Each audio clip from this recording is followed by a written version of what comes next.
Hi, sixth graders.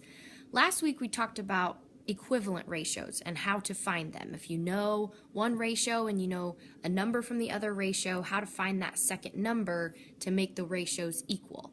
Well, today we're going to talk about what if you know that the ratios are not equal, but you want to know which one's bigger. So we're going to address that question today.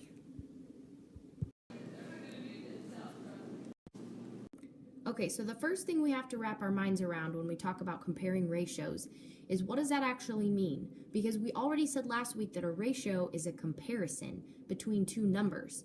So that means if we're comparing ratios, we're comparing comparisons, and that's a little tricky. So I've lined up these pen caps to help us understand what we're talking about. In the first column, we have 2 blue pen caps and 3 black pen caps. And then in the second column, we have 1 blue pen cap and 3 black pen caps. So when we talk about comparing the ratios, notice in the first column, we have 2 to 3, if we're talking about blue to black, 2 to 3. In the second column, we have 1 to 3. So if we want to say that in a sentence, we could say, for every 3 black pen caps, we have 2 blue pen caps. In this column, for every 3 black pen caps, we only have 1 blue pen cap. So which ratio is greater, 2 to 3 in the first column or 1 to 3 in the second column? Hopefully you said the first column, 2 to 3. Now, some of you might be saying, Miss McNutt, what if it's not that simple? What if the second number isn't the same and I can't just compare 1 and 2 and say, well, 2 blue pen caps is bigger than 1 blue pen cap? What if it's not that easy? What if they have different second numbers? We will get to that next, so just hang on a second. Okay, so when we're comparing ratios, I have great news for you. All fractions can be turned into decimals. Now remember last week we talked about the 3 different ways to write ratios.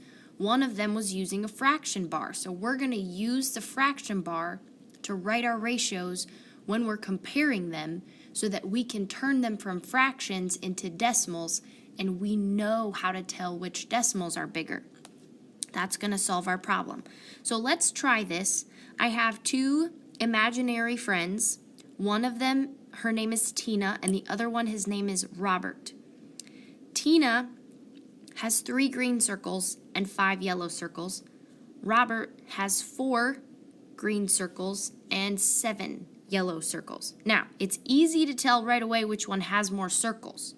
Robert has more circles altogether, but that doesn't mean he has the greater ratio of green to yellow. So in other words, which person has more green circles per yellow circle? So to figure that out, we're going to make decimals out of our comparisons. So we're going to say, okay, how many or what is Tina's ratio of green to yellow circles? Well, Tina has 3 green circles and 5 yellow circles. So her ratio is 3 to 5. Now what about Robert? He has 4 green circles and 7 yellow circles. So his ratio is 4 to 7. Now which one has the greater ratio? To do that, we have to turn their ratios into decimals. So on the next slide, we're going to figure out how to do that without using calculators. Okay, now in order to turn a fraction into a decimal, we have to do 3 divided by 5. Now that's going to be a little weird because it's not going to come out as a whole number. It's going to come out as a 0 with some numbers behind the decimal point. So we have to make sure that we get the top number inside our division symbol. Okay? Then we're going to put a decimal here and put a couple of zeros, because 3 is the same as 3.000, right? And then we're going to put the 5 right here. How many times does 5 go into 3. Well, it doesn't. So we have to put a 0 here, right? A decimal point.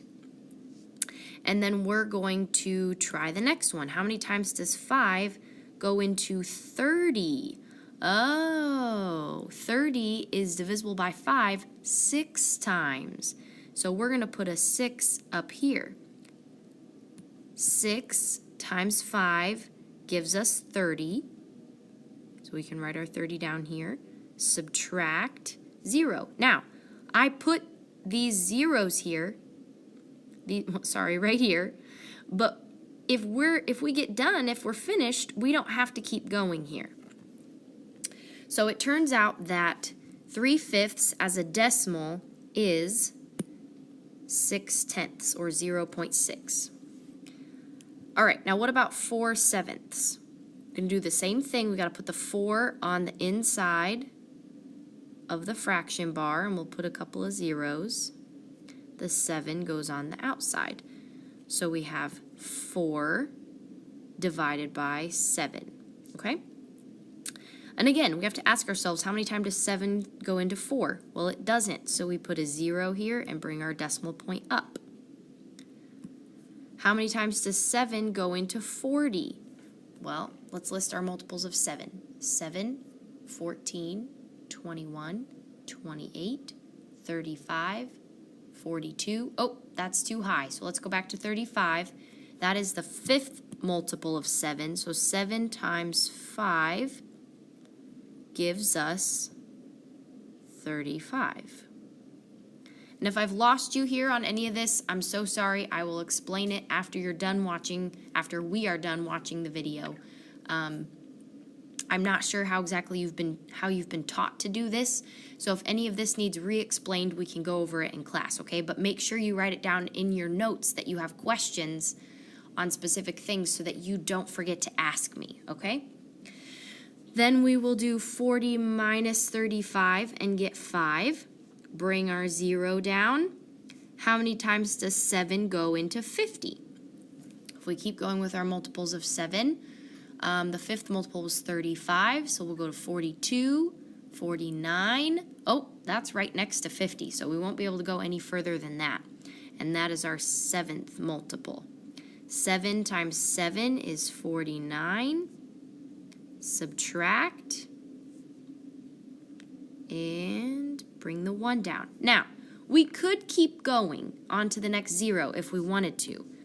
But I want to point out that here, our 10ths place is a 6. And here, our 10ths place is a 5. So if you were to compare those two numbers, which one would you say is bigger? If you said this one, you are correct. When there's a 6 in the 10ths place, it's bigger than a number with a 5 in the 10ths place. So Tina, even though she has fewer circles, she actually has the greater ratio of green circles to yellow circles. Or she has more green circles per yellow circle. Okay? Okay, so one last thing I want to do before you start problems on your own. I want to do one problem that's straight from IXL so you kind of get the idea of how these problems work. So this problem says Erica and Nate are lawyers. Erica averages 20 civil cases and 16 criminal cases annually. Meanwhile, Nate averages 13 civil cases and 11 criminal ones. Which lawyer has a higher ratio of civil to criminal cases? Okay, now, if you're wondering what the difference is between a civil case and a criminal case, I think the best way to explain that would be a civil case doesn't have to do with crimes. It's just like if someone passes away and they're working on a will, and the relatives are working on splitting up their belongings, right? And figuring out who gets what and stuff like that. You would need a lawyer for that sometimes, but no one's committed a crime. Whereas criminal cases are cases where people have committed crimes. Okay, anyway, moving on to math. Erica's ratio. Now, we're saying civil to criminal, so we're just going to take her civil number and write it on top of her criminal number. So for Erica, her ratio is 20 over 16. Now, what about for Nate? His ratio civil to criminal is 13 over 11. Now, here's the permission I'm going to give you. If your numbers are bigger than 10, if all of your numbers are bigger than 10, I'm going to give you permission to figure out your decimals on the calculator, and I have calculators for you. Okay, now if I do 20 divided by 16, I actually know in my head I can do, that's equivalent to 5 over 4. Some of you may have noticed that as well. But then when I turn that into a decimal, that's going to be 1.2. Okay? Then when I go to Nate, his ratio, if I go to the calculator and I do 13 divided by 11, I get 1.181818, repeating like that. Okay, now, so let's start with, as we're comparing them, we're going to start with the ones place. Notice they both have a 1 in the ones place, so that's the same. We got to keep going. Now we're going to go to the tenths place. In the tenths place, Erica has a 2 and Nate has a 1. Which one's bigger? 2. So that means Erica actually has the higher ratio of civil to criminal cases, which means for her cases, she tends to have more civil compared to her criminal cases. Okay? So I hope that makes sense, and I'll be glad to answer any questions you have after the video's over. Please don't forget to write down your question or tidbit at the end of this video in your notebooks. Thanks.